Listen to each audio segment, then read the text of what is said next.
Step 9 for sex addiction. That's our topic today. And first of all, if you've got here, congratulations.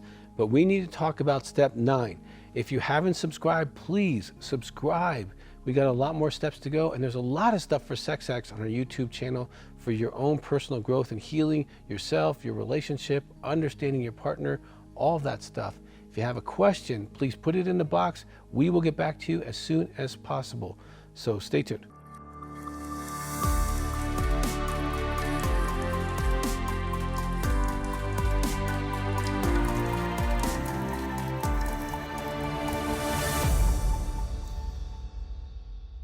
Step 9 for sex addicts is such an important step. I think it's one of the most important steps. You know, step 4 and 5, you really clean out your stuff. But step 9, you take responsibility in a face-to-face way. So let me read the step to you, and then we're going to talk about this. Step 9, make direct amends to such people wherever possible, except when to do so would injure them or others.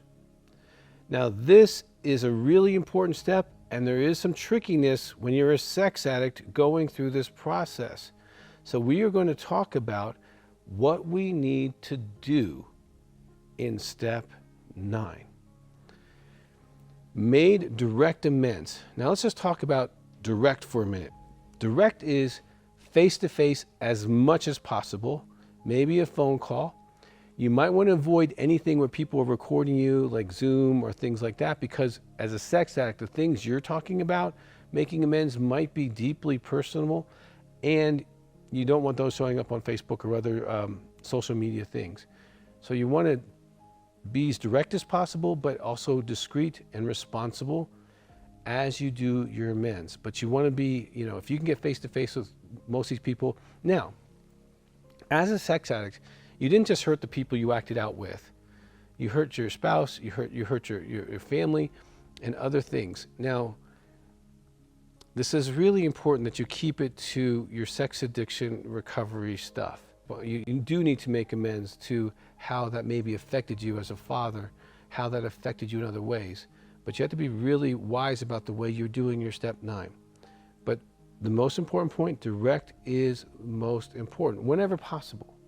Now, some people, if you're on one side of the country and they're on the other side of the country, that might be a phone call, okay? Depending on the issue, it might be something in writing, but again, writing is permanent. So you want to be as discreet as possible on the way that you're doing your amends. Now, wherever possible also, because you're a sex addict, you've had maybe anonymous encounters. I mean, there's thousands of people in pornography. You might feel that you have impacted because you bought their stuff and you perpetuated an industry you don't like. Okay, but when you're talking about people, these are people you probably know, interacted with, and you really want to get these people direct amends. Now, this last clause that we're going to talk about is not an excuse not to do hard work. It is not an excuse for you to decide, well, I don't really want to do that one. That one really, I can't go there. No, this is about you going where you don't want to go. However, if you're married, you also have a responsibility to talk through this a little bit. Because if you're going to go through past partners, girlfriends, boyfriends, ex-wives, ex-husbands, stuff like that, those have value to do. However, you don't want to violate the marriage you're in. So you want to talk to your sponsor, your therapist, and if you need to talk to your spouse, it's very important that you do that, especially if it's an ex-wife or ex-sex partner, because they would certainly be concerned that you would, you know, possibly get energy from that, or something could happen. You need to be super sensitive on this. Now, I don't want you making that decision.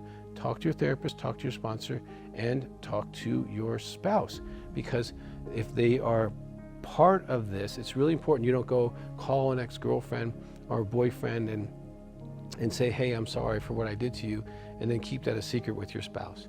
If you're going to do it, some spouses are like, that's fine. You do need to do that because you did really ruin their lives, but I'm going to be sitting over here so I know that all you're doing is making your amends, or that your sponsor is going to be sitting next to you so they can clearly report that you didn't go into any inappropriate conversations. This is really tricky as a sex addict. You want to be super, super clear. And there are situations where you can't do it. You know, it was an anonymous encounter. It was a prostitute. it was a one-night stand, it was a person you met at a bar, and you just used them for sex. So for some of them, you can do like the empty chair thing, where you just take responsibility, ask them to forgive you, and maybe role play them. You can do it that way. Or write them a letter that you just write down and cover it with your sponsor, another way of making an amend, so that you can actually clear up maybe some of the people that you don't even know their names, or it might even be just a place. Like I was in Chicago, I don't remember exactly even all the circumstances, but I know I used them, and you want to write that down.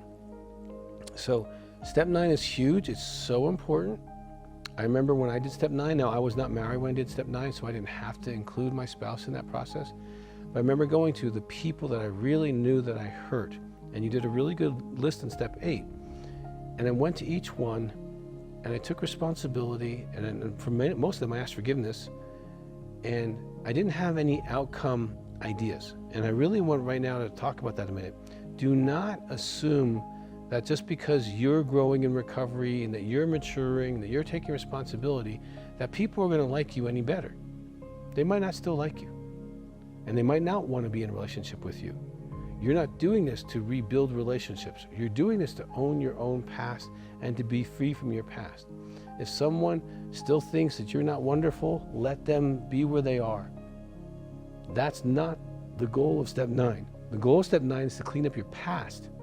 If you've done that, you will look at your past differently. You won't have shame, guilt, or fear about any of those things. That's the beauty of step 9. So please don't have expectations. For those people you think that are exceptions, get at least 2 other opinions: sponsor, therapist, and if it's a romantic situation that could impact your marriage, you need to talk to your spouse about that. And they might be better off with you just doing a letter or an empty chair, or your sponsors there with you when you do that, or they are there with you. This is really tricky as a sex addict, so don't become independent.